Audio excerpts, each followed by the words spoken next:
Good afternoon. Welcome to Hiram Hikes. I'm Hiram. The big question that I get most is, what are you thinking? Why are you starting in January? That just seems way too early. Well, I've got three big reasons and I've got a few smaller ones. So, number one on the big reasons is I like to winter hike. Being out in the woods, getting out of your tent right after a fresh snowfall, it is just so beautiful. It's so peaceful and quiet. It's almost magical. It's really wonderful. If you've never had an opportunity to do it, you may be pleased and may never want to have that opportunity. But if you're questioning, it's just really great. I highly recommend it. It's something that I really love to do. For me, it also brings back a lot of great memories. I did a lot of it when I was quite a bit younger. I understand you can't make great miles walking in deep snow, but that may or may not happen. They don't always get deep snow in the mountains down south. Some couple of years ago, they had a lot of snow. I watched some guys hiking through the Smokies when they were post-holing and up to their knees and even up to their hips in snow. I have the ability to just sit that out. I will watch the weather. I do not intend to try to make, less than a mile an hour, pounding my way through the Smokies in 3 feet of snow. If I have to sit that out in one of the small towns, I will do that and then get back on the trail. That kind of snow doesn't always happen and it doesn't usually last. So I'll work through that. My second big reason is the bubble. I like people. I love to talk. The only conversation I'm probably not good at is a short one. The idea of sitting around a shelter with 4 or 5 people and talking and getting to know them, I really look forward to that. That'll be wonderful. The idea of being around a shelter that's designed to hold 10 people or 12 people or whatever with 40 or 50 other people, not really the experience that I'm looking for. In mid-March, even late February, March and April, there's up to and sometimes over 50 people a day starting their through hike. And it's just too many. The trail doesn't support it well. The facilities don't support it well. I really don't want to be part of that crowd. Now, I know I hike slow. I'm going to be pretty slow throughout the hike, and the bubble will catch me. Parts of the bubble will catch me. But it will be really thinned out by the time it does. So most of the people never finish. Most of the people never make it past halfway. So it'll be the people with a lot of skill and the people that are doing well that will catch me. And I look forward to learning from them. There'll be a lot of opportunities for me to sit and talk with them and learn them. The ones that don't just blow by me and I get to say hi as they're going by, but some of them I'll spend the night near a shelter or camping near, and we'll get a chance to talk, and I look forward to that. But I don't look forward to traveling in the huge group. The heat. Number 3, biggie, the heat. I don't do well in the heat. I don't hike well in the heat. I'm not going to hike in the heat if I can avoid it. And while there will be some real heat that I have to deal with, being in the mountains of Vermont, New Hampshire, and Maine in June and July is a lot different than being farther south during June and July. So that's where I hope to be. When I can, I'll be doing some night hiking to avoid the heat. I talked about that earlier. I've gotten some equipment and I've done a little bit of it before. I know you have to slow down some. I may have to shorten my days because of the heat, and if necessary, I will do that. But I've tried to make accommodations to be able to do that.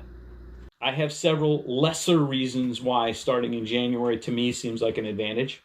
Snakes. Not a big fan of poisonous snakes. I'm pretty sure I'm going to see some. Almost certainly a rattlesnake or two in the Pennsylvania area, north or south of there. But the snakes in Georgia, North Carolina, and Tennessee will still be tucked away for the winter till I'm north of there. And that's good for them, and it's good for me. So I'm happy about that. Another minor reason is bears. I'm not really afraid of bears, but they can become a problem and a nuisance in some of the more southern states. Most frequently happens later in the year around some of the more popular shelters. After they've been tempted by lots of people not being careful enough with their food storage, not being careful of what they drop around and what smells they spread around the more popular campsites, and all of that just draws the bears in. I don't blame the bears, I blame the people, but it's just a reality. And I believe that the Smoky Mountains National Park is either the or one of the most visited of the national parks. It's also probably the highest concentration of black bears, or one of the highest concentrations of black bears in the United States. And when you combine the two of those, certainly it has the potential to end up being a problem after they get used to the people and then they get more comfortable being around the people. I will be north of most of the common problem areas before the bears are out and active in the springtime. Another minor reason is crowds. As I said earlier, I'm going to see some along the way. The trail passes through some of the most visited tourist sites in multiple states. The line to get my picture taken at the sign at the top of Mount Washington will certainly be long. But I will have avoided some of the other stuff along the way. I've seen videos of hikers all by themselves on the tower on Klingman's Dome in January or February, but I've also seen pictures where it's absolutely standing room only. That's not during February. So by the time I get through a lot of the southern states and they become very busy, because again, as I said earlier, the Smokies is one of the most visited of the national parks, but most of that happens after I will already be north of there. So that's one of the big issues, and it's also just a matter of the shelter rules at the Smoky can be really difficult and uncomfortable. It make for uncomfortable situations between people at times, and I'm going to talk about that more as I get closer to the Smokies, but I will have avoided most of that problem. The shelters all along the trail are not only used by through hikers, a lot of them are used by people who are just out doing 1 and 2 day hikes, which is great. I support that. That's a wonderful thing. Been there, done that. But the reality of it is summertime, holidays, weekends, you'll find there will be crowds at a lot of the places that earlier in the year will be quieter or just really aren't designed to accommodate the numbers of people that will be there. So that's a plus of an earlier start as well. The last really minor reason that comes to mind for me is that I'm slow. I plan to start, get up early. I plan to hike as long a day as I possibly can, but I'm not going to be going very fast. The chances of my getting hurt and having to take some time off the trail are pretty high. A lot of people, in fact, probably most people, end up taking some time off the trail due to some type of an injury or a problem. And at my age, the likelihood of that is even higher. While I'm hoping to finish by the end of July, that may just not happen. Katahdin closes to hikers at some point in October. And I want to give myself as much time as possible to finish before that happens. And so that's another advantage of starting early. Let me start to wrap up here.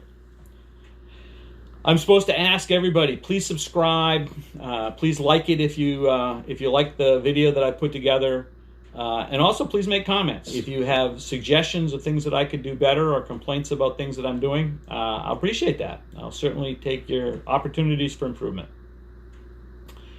I want to thank you very much for your time. I would ask you to wish me a bit of luck, and I hope you are having a wonderful day. Thank you.